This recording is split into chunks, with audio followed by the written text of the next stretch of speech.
بسم اللہ الرحمن الرحیم۔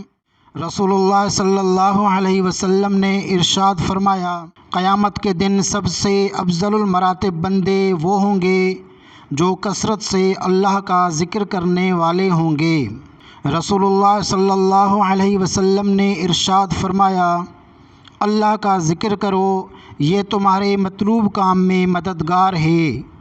رسول اللہ صلی اللہ علیہ وسلم نے ارشاد فرمایا، قیامت کے دن میری شفاعت کا سب سے زیادہ مستحق و سعادت مند وہ شخص ہوگا جس نے دل کے اخلاص اور گہرائی کے ساتھ لا الہ الا اللہ کہا ہوگا۔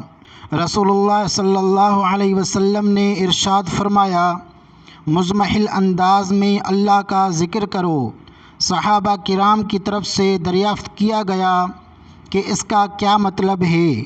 فرمایا کہ مخفی و پست آواز میں ذکر۔